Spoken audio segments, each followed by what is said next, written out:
Welcome to this afternoon. Can you hear me all right at the back? Yeah, Stephen's put his thumbs up. So we all had a fantastic lunch and a great chat outside. And I looked at so this is my fault for not paying attention. I was looking at the schedule on the sheet and I was thinking, watching the great talks this morning, 20 minutes, and thinking, oh yeah, 20 minutes, that's what I've got. And then I saw that there's 50 minutes on here. You'll be relieved to hear that I'm planning not to take 50 minutes, but I'm going to talk about something that really excites me, and you all know to your cost what happens when I get to talk about something that excites me, and it's Climatesmart Food. So I'm going to try and keep it short so we can round things off and go to the pub early and enjoy the sun, but we'll see how it goes. So some of these slides you will find familiar, some of the pictures, and I apologise. So there's a bit of a memory lane in here. So in terms of Climatesmart Food, what I suppose the big challenge we've got are these two things. We've got food and agriculture as a major cause of climate change, a major emitter. So we've got somewhere between say 10 and 15% of emissions coming from agricultural production. A lot of that through my favourite gases, methane and nitrous oxide. But huge amounts of carbon being released through land use change, so something like 17-20% of emissions. So if we put this sector together in terms of feeding today, getting on towards 7.5 billion people, by the middle of the century, 9 or 10 billion people, this is a major challenge for us as carbon masters in terms of avoiding dangerous climate change. Certainly a 2-degree target.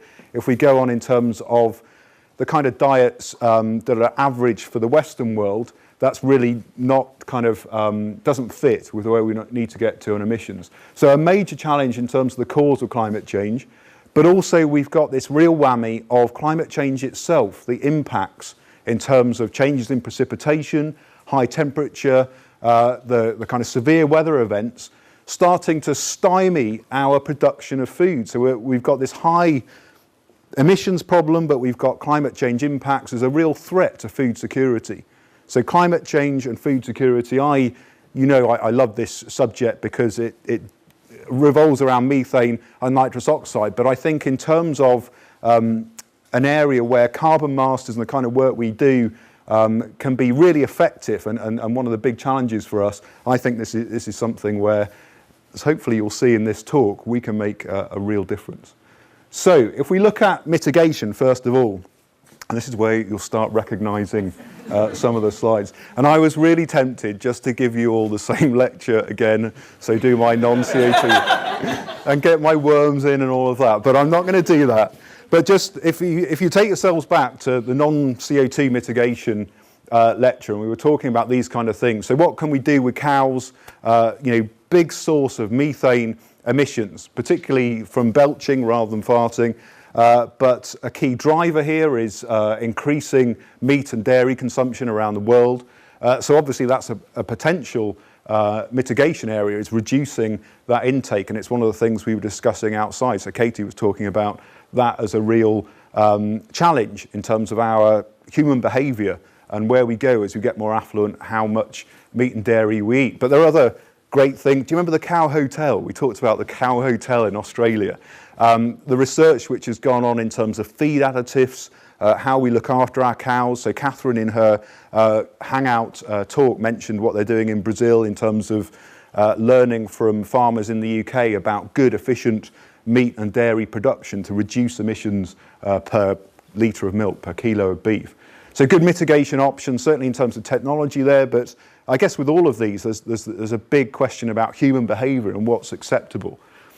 Around things like rice, so this is obviously a hugely important staple food source for many, many millions of people around the world, and some great science going on. So we talked a lot, so for those of you who did the course in 2008, 2009, that lecture hasn't changed much, but in that lecture, and certainly the one this year just gone, we talked a lot about how changing the drainage, so essentially increasing the amount of oxygen in the soil of these rice paddies can reduce the methane emissions. And there are other things you can do in terms of varieties, in terms of productivity. One of the most exciting ones that we're working on at the moment is transgenic rice. They've got this variety of rice, which is really clever. They've taken genes from, I think, wheat and put it into a rice variety. And what it does as a plant is, instead of it putting lots of its carbon that it's getting from photosynthesis into its roots, it puts it into the rice. So you get better crop and you get less methane, because there's less carbon going into this sediment here, into this boggy zone. So you get less methane production. So it came out in nature as this great win-win. And you know I love win-wins. And so everyone was quite excited. But then actually the authors in the review process, it had been picked up, okay, if you do this and you're putting much more carbon into the rice, what you'll get is a plant which needs much more nitrogen to produce basically your rice yield. And so we've got this big methane benefit, but actually have we got a big nitrous oxide penalty because we're putting on more nitrogen? And if we're not putting the carbon into the sediment, all right, some of that goes into methane, but with our old rice, we used to build up the carbon in the soils of these rice paddies, and now we're putting it into the food, which is then eaten and emitted. So actually, what's the real life cycle benefit in terms of climate change of this transgenic rice? And these are the kind of questions from, they do get me excited, because they're really crucial, obviously in terms of mitigation, but they're really what we're all about as carbon masters, is seeing the bigger picture and saying, oh yeah, that's good because you're helping with food security and you're nailing methane, but actually have you considered the CO2, have you considered the nitrous oxide? So really, really good work going on there, really interesting. Other mitigation, so on nitrous oxide, clearly it's a favourite gas of mine because it's something where there's so much potential for mitigation through food production. So we use huge amounts of nitrogen inefficiently. This great substance, reactive nitrogen, makes our crops grow really fast and can feed those billions of people extra that we're going to have by the middle of the century. Reactive nitrogen is absolutely fundamental to giving us the food that we need. But at the moment, a field like this is representing the nitrogen needs of the crop in that field, which are really varied. They're depending on what the water status is, how much nitrogen has been deposited in there, maybe from the cows that were on it beforehand, that kind of thing. But the farmer will apply nitrogen just uniformly, normally, across that field. So for some areas, they're not getting enough, and some areas they're getting too much. It's inefficient. And so if we can start to make nitrogen more efficient in terms of use, then we can get that win-win of increased productivity but reduced nitrous oxide. So real good opportunities there. And this last one, I just wanted to mention some of the main areas. Again, these are all ones that we talked about over the last 8 years in class. So biochar, so affecting that carbon stock, that soil carbon stock, which is so big, and a small change in the wrong direction, we know from feedbacks, could really hammer us in terms of the enhanced warming we would get from that extra CO2 ending up in the atmosphere. But in the same way, if we can increase the carbon stocks, even by a few fractions of a percent globally, that will really help us out in terms of tackling climate change. So making biochar, in this instance, more recalcitrant carbon, increasing the input of that into our soils, is another mechanism that is pretty exciting in terms of its potential utility. So that's a quick summary of mitigation. I'm going to come back to all of these, but I wanted to get you back into the groove of lectures. The other side of the coin, really important obviously in terms of climate and food, climate-smart food, is adaptation. So you'll remember all of these as well. So we've got things like agroforestry. So a great way, particularly where we've got changes in precipitation, so we've got drought impacting our food productivity. We've got particularly high temperatures for things like flowering being a risk. Then agroforestry can increase productivity in terms of protecting our plants. One of my favourites is shade coffee. So you all know I love coffee, I love my coffee, and I was worried about the climate projections, certainly for key coffee growing areas. So one of the presentations this year was about that, and it got me concerned. Great coffee, actually, we had a test. But shade coffee could give us a bit of latitude there in terms of being able to protect coffee production using essentially agroforestry, but giving us shade in a warmer climate. For good old Daisy and her cow friends, obviously for them, adaptation to high temperatures is a key thing. We know for livestock in many areas that their productivity falls, that their health, their quality of life falls as temperatures increase and with heat waves. And so again, looking at adaptation through things like shading in this circumstance can be really effective. And I put these two in. So this one is like shelter belts and putting trees around your field. So if you're getting extreme weather events, you get more protection for your crops. But one of the really nice things about these is they are win-wins. In that, yes, you're getting more resilient to potential climate change impacts, so severe weather events, whether it's wind or high temperature. But what you can also get is increased productivity. So essentially, you're getting more crop per unit area, and then you can reduce your emissions per ton of grain or per kilogram of daisy. And you might even get another win. So I put this one in because one of my students at the Centre for Ecology and Hydrology was looking at this, and he was looking at how in the UK we haven't got much space. It's a crowded island. And we've got this real ambition across the UK, but particularly in Scotland, to have more trees. But where do you put them? You know, we've got to produce food.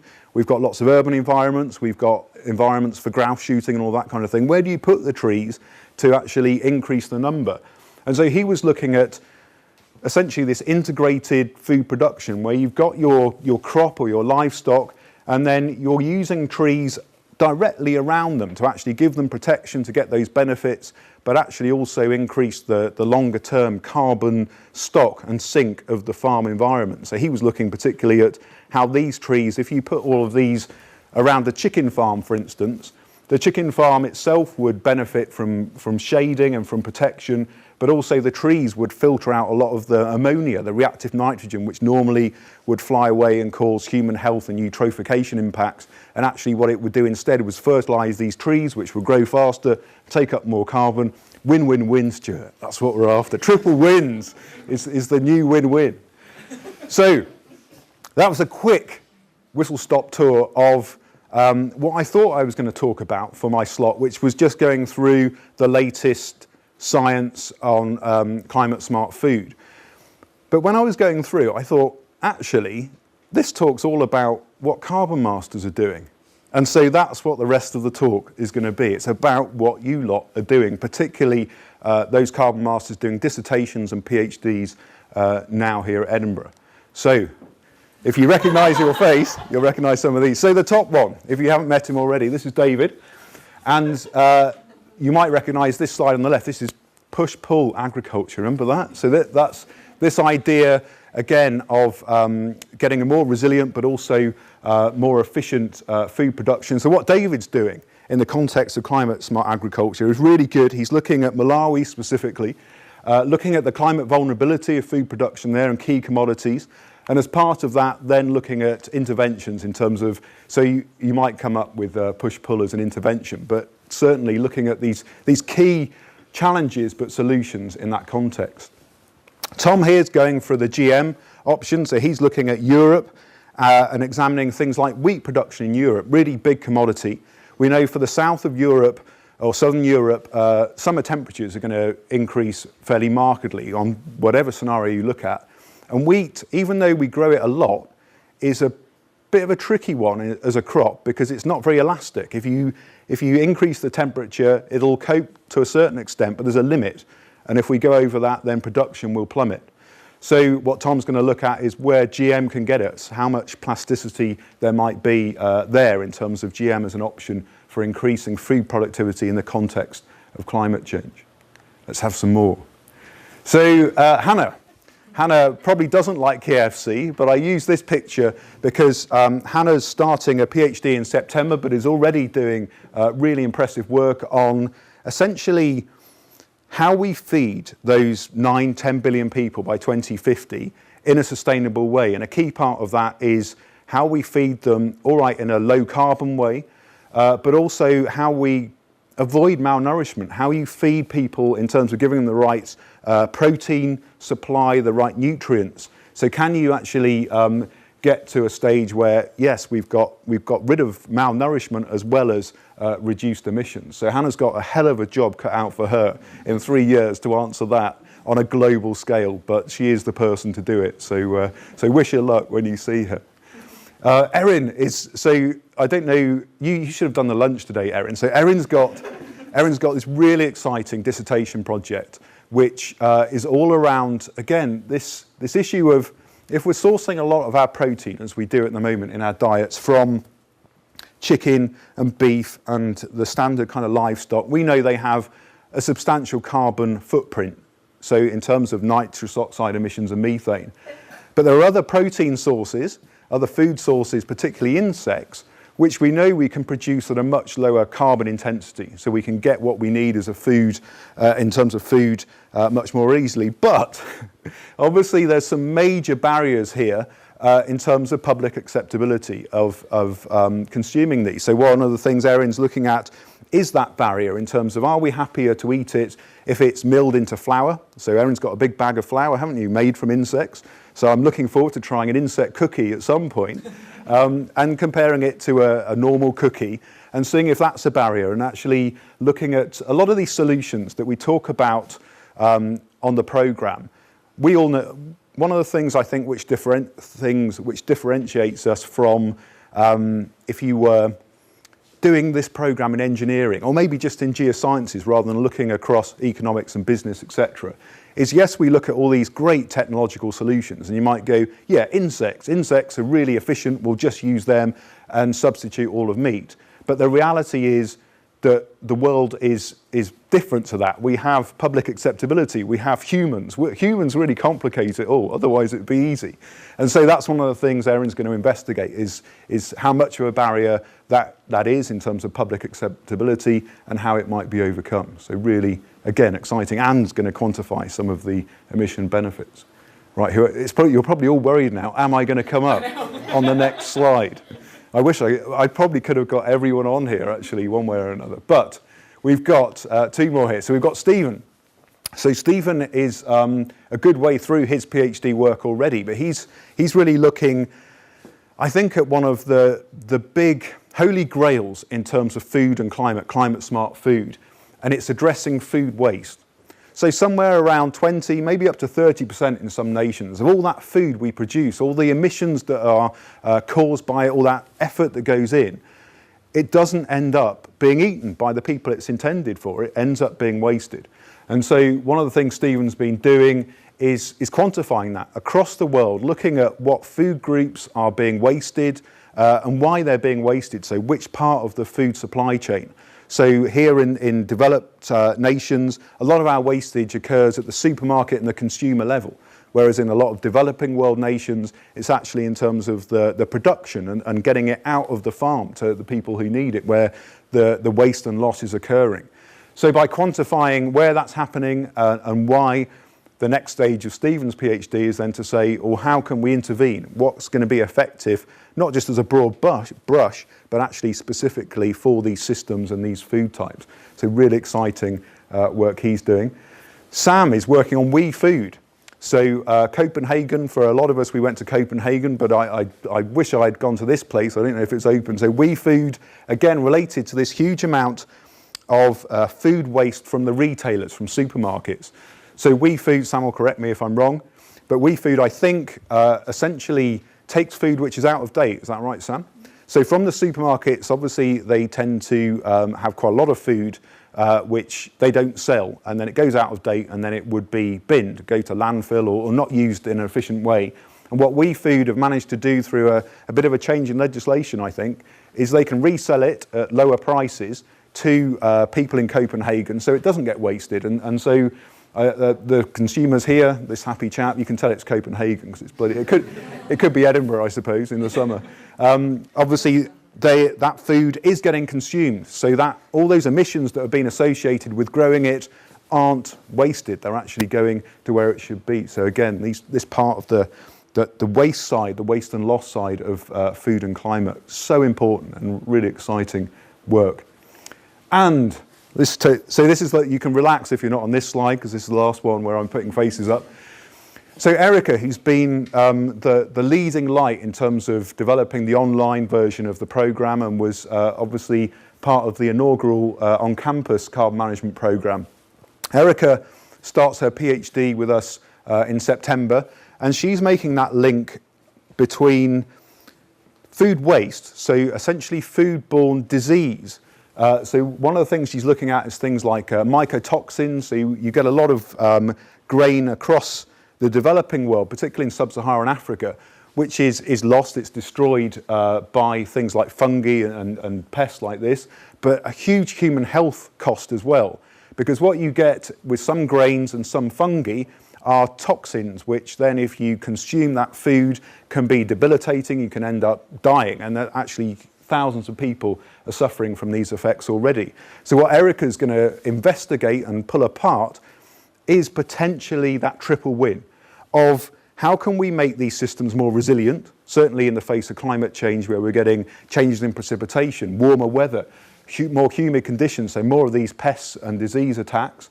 How can we increase that resilience? How can we then reduce the losses so we have a mitigation benefit through production being more efficient, but also how can we get a human health benefit through avoiding this then impacting on people who are eating it? And that brings me to Hilda, who works across all these win-wins on so many things. So if you Google Hilda Gold, and if you Google Hilda, you'll get to their webpage, which is brilliant in terms of then being able to click on all the things the staff are doing. And for you, you're on loads of projects, Hilda. But one of the things which is consistent across yours, I guess, is that you're almost like a microcosm of the syllabus for carbon management in terms of the things you're doing, which is brilliant. You are the poster girl for do carbon management at Edinburgh, and then this is the job that you will then do using the stuff, hopefully, that you learnt here. But as part of that, things like clean cook stoves, which is kind of it's related still, bear with me, in terms of climate and food. So how we actually consume our food, the win-win-wins here in terms of, in this case, obviously, if you're burning less wood because you've got a more efficient stove, then good mitigation benefits in terms of reduced deforestation, the potential adaptation benefits revolving around that as well, but particularly in terms of the human health benefits, those win-win-wins in terms of the stuff that, in this case, this lady's breathing in, reducing those airborne emissions, and so increasing the public health benefits. So, yeah. Definitely. The triple win is the new win-win for me. So I'm going to finish there on saying that Climatesmart Food, it's a carbon master win-win-win. And in terms of the work we're doing, a lot of this is current. So like I said, dissertation. I haven't been able to cover all the stuff which is related, like Kevin's stuff using food waste to produce gas, which will then cook the food for people that need. I mean, I could go on for hours, and I could. But I included this one, and this one is a fourth win, and it's personal to a few of us in the room, and it's really about you lot and today. So I was looking at Stephen and Simon and Stuart, and I was feeling the same, in that we've got all these wins from carbon masters around this area and around so many sectors and so many areas in the world where you're making a positive difference.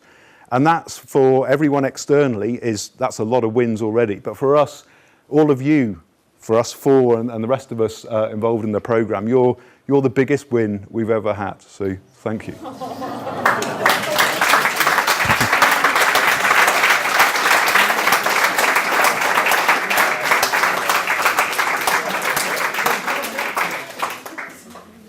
So any questions?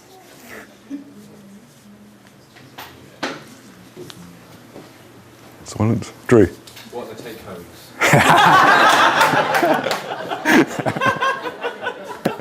I like it. I've run out of take-homes. Is there a prize for a fifth win? Definitely. So the next reunion, I want to see what will it be, kind of pentuple wins for every solution. No questions? I think one of the things that Ben. I was pondering on earlier today is what a range of things people are doing. And I just wonder whether your fifth win. I don't know whether this is possible, but finding some way of actually connecting some of these up more. I'm aware. I was looking at your sort of arboriculture thing. The arts always fits in somewhere, as you know, Dave. And I actually do have a colleague in the funding organisation who has access to a bit of land in Angus. There's an arts organisation that owns some farmland and gets a tiny rent from it, from renting it to a wheat producer or something, or barley. And we've been talking about getting some permaculture or arboriculture going there.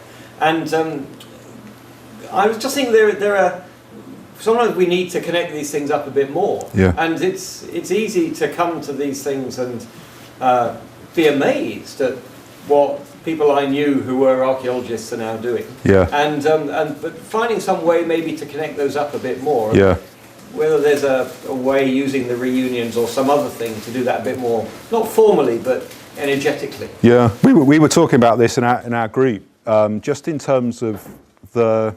So we're going to look to you a lot. So Tony is an expert on alumni relations as well as carbon, thankfully. So now we have just what we've needed in the last 8 years, which is, I guess, an expert to help advise us on how we make the most of what we are, which is an incredible global resource. And so we were talking about ways in which we can all keep in touch more easily and share ideas, and you know, there are platforms like LinkedIn and Facebook and the reunion events.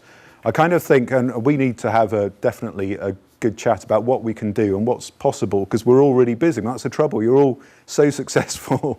We haven't got a lot of time to run a whole kind of alumni network individually. But I think as a group we can do something. And one of the good examples I always come back to is Kevin. So on the way in, Kevin was telling me about what he's doing in India and the biogas thing, but there are other things related to that Kevin was talking about in terms of containers. So he talked to him about his containers and biogas and the ideas around that.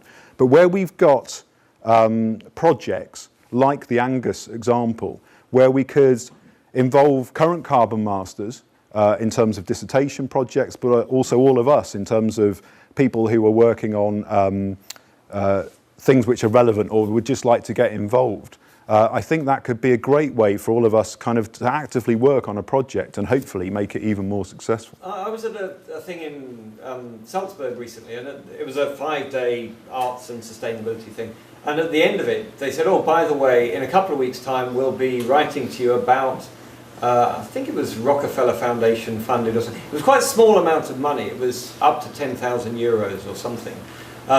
But it allowed, it was a sort of seed money for getting together and putting a small project together or whatever. And I wonder whether there might be something like that, because the way you do it quite often is by starting off and working together on something, isn't it? Yeah. And then it leads and leads and leads. And maybe just finding some benefactor somewhere who would put those small amounts of money together, and then there's even more reason to come to a reunion, because then you've got that possibility. Definitely. So in Catherine's presentation earlier, she talked about Newton funding. And one of the things in Newton, in that kind of funding call from UK government, it's all about have you got in-country contacts, and can you do something which is greater than the sum of its parts? And I'm part of a Newton project at the moment on something quite on nitrogen specifically with India, but clearly there are other calls coming out for Brazil, and one of the things when we're writing that from a grant proposal point of view is you struggle to think, oh, do I know anyone in country, and can I get a network together? Any university in this country would die for the network we've got, just in terms of writing something like that and saying, yeah, I've got people in 60 countries who would be interested and have relevant expertise to this. So we probably do need to leverage that quite a bit more, and then get lots more money to then have, well, some trips to the pub, but generally to talk about carbon. Yeah.